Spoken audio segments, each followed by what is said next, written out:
Hi guys, normal human being here, Jerrel Dulay. I make video games for a living. I run my own game development studio. And over the past couple weeks, I've been building a number of new instruments to use in my next soundtrack for the game that I'm working on. Hopefully by the next week or so, I'll be able to share details of my new game. It is a new IP for my studio. And I'm very excited to be able to work on music in an interesting way for that. So this is one of the instruments that I've built for that soundtrack. I used trash parts that were just sitting around my studio. A friend had donated this garbage guitar to me. It wasn't being used. It was in really bad condition. I had this banjo neck in my possession for 20 years. It's never been good. It hasn't been good for anything. I've tried using it in projects. It's never been good. And what I realized today is that for the soundtrack, I would really like to use an electric banjo. They're very rare, hard to find, and so I figured I would just make one. So I shaped the banjo neck to fit and attached that to this guitar body, and I had no idea what it was going to sound like. And I surely did not expect it to sound as good as it does, and I honestly can't stop playing this thing. It is so pleasant to play. It sounds so nice. The action it's fantastic. It's right where the action needs to be. You can see that you can play so comfortably on this. I've been filing down these frets for 20 years. I'm not exaggerating. I've owned this thing for 20 years. I've been filing down these frets for ages. The neck is already warped, so there's not much you can do about that, but I got it to where it's so comfortable and playable. And it just feels like it's exciting because this neck has been on a journey with me for 20 years. So this is an instrument that I'm so happy with. I can't wait to use this in my soundtrack.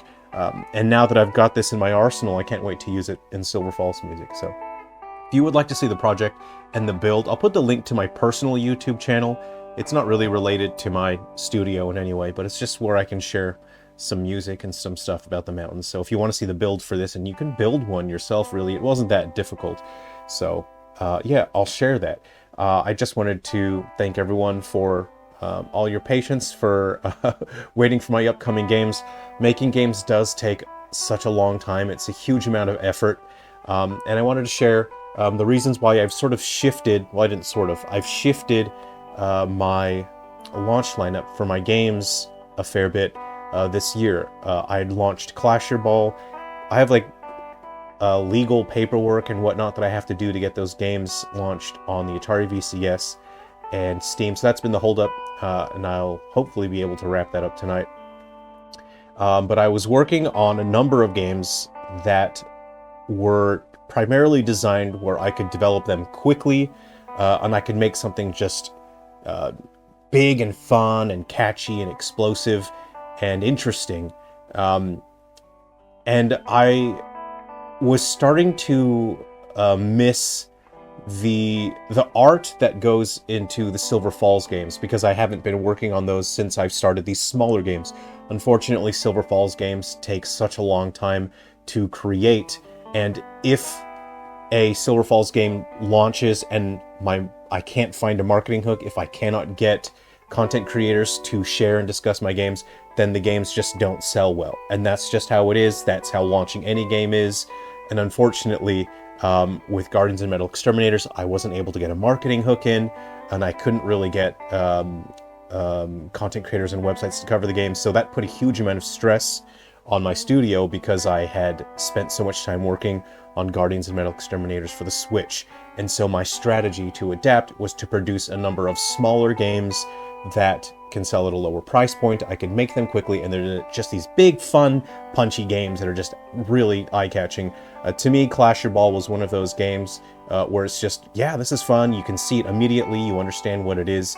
And it was fast for me to create. And then I was working on 4 other games simultaneously that were similarly just smaller concepts. But something that's missing from those games is the art that goes into it. And when I say art, I don't mean obviously I created art, art assets, visual assets for the games. But Silver Falls is different in that it allows me to explore different philosophies and questions about life and what it means to be alive and what it means to be a human, and to process things like loss and life struggles and difficulty and I create the Silver Falls games with so many different characters and so many different stories, because as a human, it helps me process a lot of different thoughts that are in my mind as a human being, which I was a human being and still am, and I hope that you are and still are as well.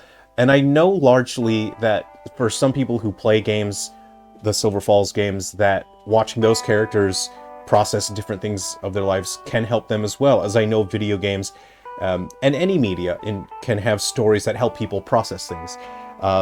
And it's difficult to write stories well and to execute those concepts well. But it was important for me as an artist to create that in Silver Falls, and it was an outlet for me artistically and creatively. And the games that I was working on, I was pushing so hard, I was making huge progress on these games and working on them really quickly. I really burned myself out. I was pushing way too hard at 130 hours a week, and so I had to dial that back, and it felt like something was missing. And obviously, that thing that was missing was working on Silver Falls games. You know, and it's just a business strategy that I must take on at the moment. Is I have to just launch more games faster in order to keep my studio financially sound. But that means that I don't have that, you know, sort of artistic and creative outlet that Silver Falls lets me explore. And so I just paused those games for a moment, the ones that I've been sharing with you throughout the year, and you guys have contributed voice clips to one of the games. And I just needed something that was more about the passion and more about the art. And for me, Silver Falls is always about the passion. It's always about the art. Silver Falls are not meant to feel like video games. They're just meant to feel like an experience, you know. And the appeal of Silver Falls is the vibe and the characters and the story, this journey that you go on with them. And the games that I've been working on are lower investment for the player. And so the game that I've been developing now, I've just paused my smaller games for now so I can just work on something that is a bit more of a creative outlet for me in terms of art and passion and exploring, you know, what it means to be a human being. And I can't really share the title, you know, out yet. I just want to have more cool stuff to share with you. On the Discord, I've shared a little bit, but basically the vast majority of the soundtrack is banjos. This is one of the instruments I've created. I've shared some of the other stuff. So that's what I wanted to share with you today. So thank you to the patrons. Thank you so much. You guys help me keep the lights on. You know, sales can be slow in between launching games. Sales can slow down. So it really helps that you guys contribute to Patreon.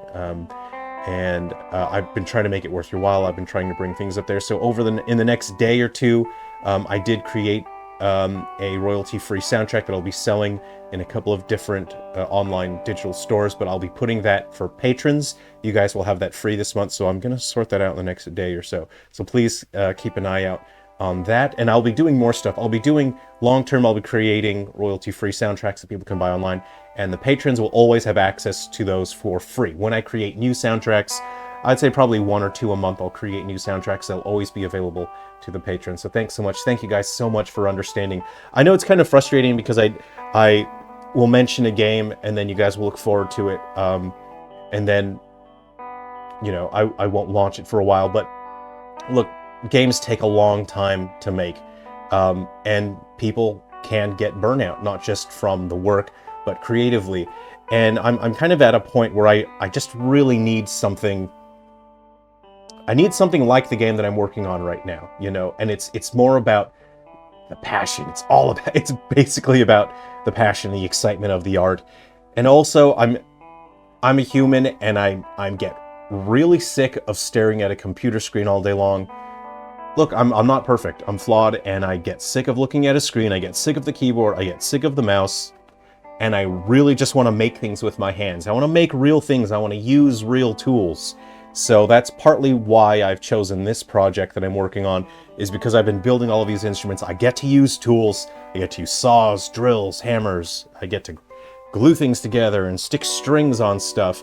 And it's important to do those kinds of things, to reconnect with the physical world, with the real world, because staring at a computer screen is how you turn into like one of those Twitter weirdos who doesn't have a life and the only value they see is harassing other people, harassing strangers online that they don't even know over things that do not absolutely matter.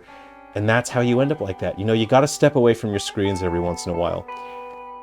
Thanks for listening to me rant, I guess. I'll see you guys around. I'll be sharing more of my games. Again, patrons, please keep an eye out for the stuff that I'll be sharing through Patreon. And I'll be sharing more music. Take care, everyone. I'll see you around.